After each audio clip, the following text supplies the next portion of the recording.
Hi, and welcome to a Life Soul podcast, where we explore personal growth, high performance, and intentional living. I am Wasim Balani, and I believe life isn't just about getting through the day, it's about becoming fully alive in everything we do. Through my journey, whether in medicine as a heart rhythm cardiologist, cycling and running, or personal development, I have learned that success isn't just about reaching goals, but about who we become along the way. This podcast is here to inspire and challenge you to push your limits, cultivate discipline, and live with purpose. Join me each week as we dive into ideas, reflections, and practical strategies to help you grow into your best self. So let's get started.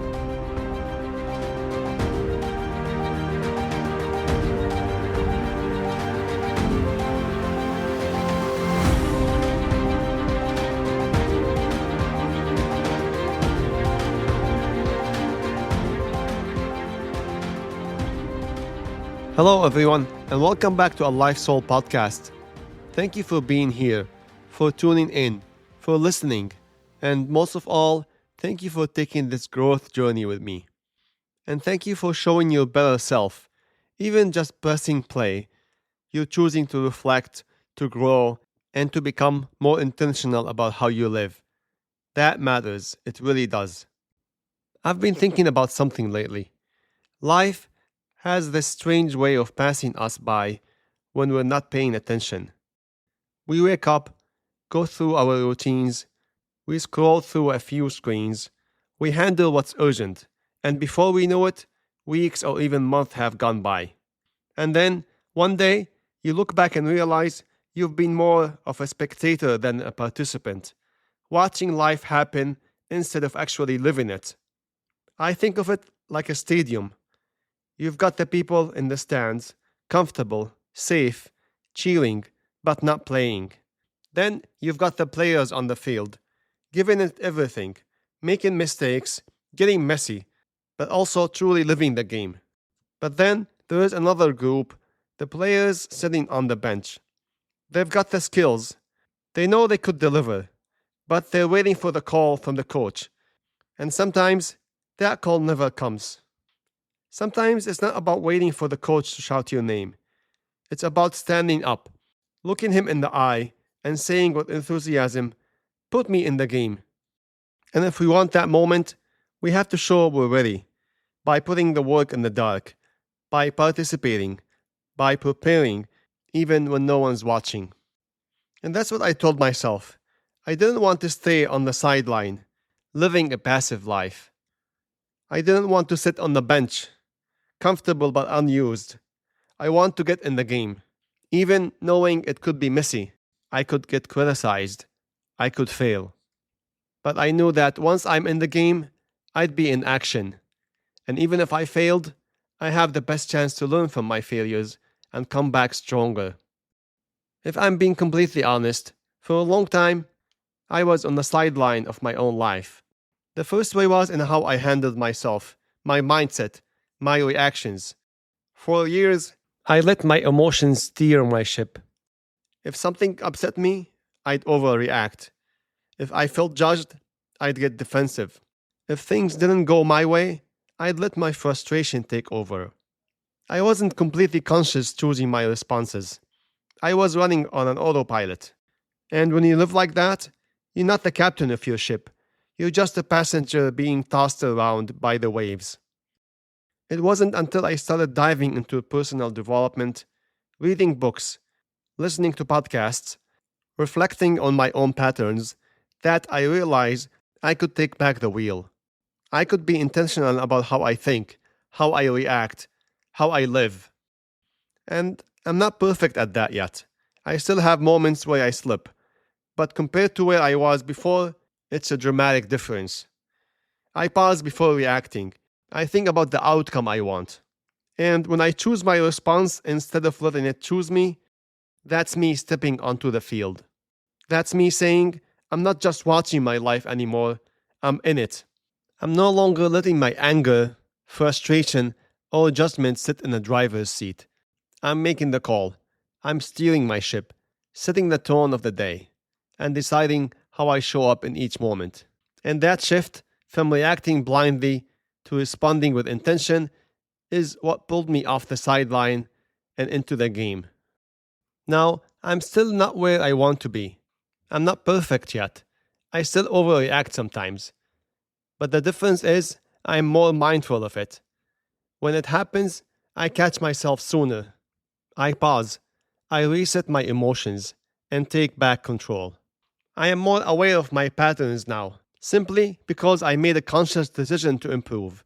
And that awareness alone has changed the way I live.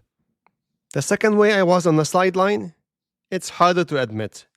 I used to live with this mindset: if my life is good, if my family is fine, that's enough. I wasn't actively thinking about how I could contribute to my community or how I could make an impact beyond my own circle. And I don't want to make it sound like I was cold or selfish, but I was comfortable. And comfort can be quite a trap. Then a shift happened. I realized that living only for myself might keep you safe, but it doesn't make you fulfilled. I wanted my life to mean something for others too. So I started showing up differently. I began sharing my journey, the wins, the lessons, the failures, through my blog, and then through this podcast. Not because I thought I had all the answers, but because I knew my story could help someone else feel less alone, more inspired.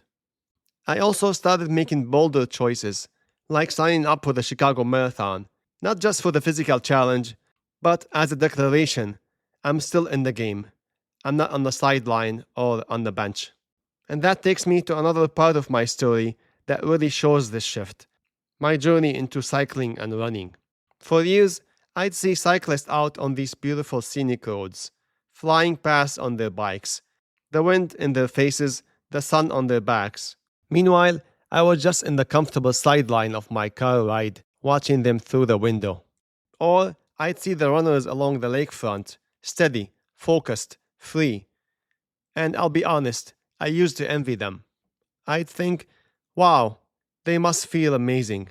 Imagine being that fit, that free, that alive. But instead of doing something about it, I stayed where I was, watching them from my car window, scrolling past photos online, telling myself, one day. And here's the truth: one day can be the most dangerous phrase, because most of the time, one day never comes, unless you decide it will. Then one day, I just had this moment. I realized I didn't want to keep watching other people live the life I wished I had. I didn't want to keep being a spectator. I wanted to be in the game. So I made the decision. I got my first bike. I started riding, slowly at first, awkwardly, but I kept going. Slowly increased the distance. Started doing longer rides, and eventually I pushed all the way to 100 miles ride in a single day. I didn't stop there. I took up running. I signed up for races. I went from being the person who admired runners from the sideline to being one of them, feeling the burn in my legs, the pounding in my heart, and the rush of crossing the finish line. And now I cannot imagine my life without it. Cycling, running, they're not just exercise for me. They are proof that I don't have to stay in the stands, that I can step onto the field, into the road, into the race, and play. And every time I'm out there, whether it's mile 2 or mile 92, I think back to the version of me who used to watch from the outside, and I'm so glad I didn't let him stay there. And maybe as you're hearing this, you're realizing that there is an area of your life where you're standing in the sideline as well. It's not always obvious at first. Sometimes we tell ourselves we're just waiting for the right time. Other times we convince ourselves that what we're doing now is good enough. But deep down, there is that quiet voice that says, you were made for more than this. So let me ask you, where might you be sitting on the sideline right now? Maybe it's in your mindset, letting old habits and emotions run the show instead of choosing the way you respond. Maybe it's in your health. You've been thinking about exercising, eating better, taking care of your body, but you keep pushing it to the next week or when things calm down. Maybe it's in your relationships, with friends, family, or your community. where you are playing it safe instead of reaching out, having deeper conversations, or making yourself available to connect. Or maybe it's on your contribution to others, holding back from sharing your talents, your ideas, your help, because you feel like you're not ready, or you're afraid no one will care. And here is the truth: no one on the field started ready.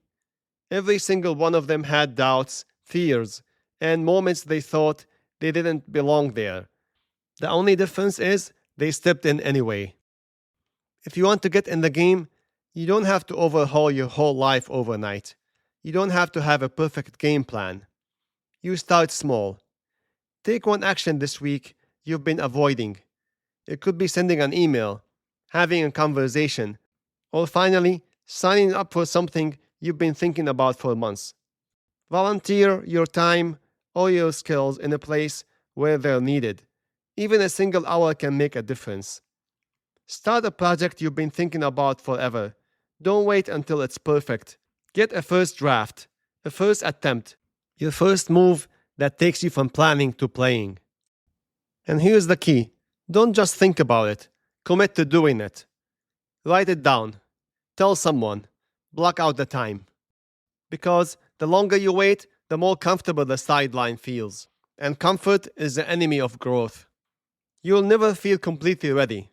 But the moment you step in, even if it's clumsy or imperfect, you've already won half the battle. Life is too short to just sit in the sideline or on the bench. Comfort might feel safe, but it's not where your story is written. Your story is written in the moments you say yes, when your fear tells you to say no. It's written in the efforts you give, the risks you take, the lessons you learn when things don't go as planned. And yes, it will be messy sometimes. You will make mistakes. You will fail at things. But even failure on the field is worth more than a lifetime of safe watching from the sidelines. So wherever you've been holding back, take the step. Put yourself out there, be in the game. Because the view from the field, even when it's hard, even when it's uncertain, will always beat the view from the sideline. Every step you take onto the field matters. Every choice to be in the game instead of watching shapes who you become. So keep showing up, keep playing, because the small moves you make today will decide the game you win tomorrow. That's it for this episode, my friends. And if you like it, please share it with people around you, because we all grow better when we do it together. I'll see you in the next episode.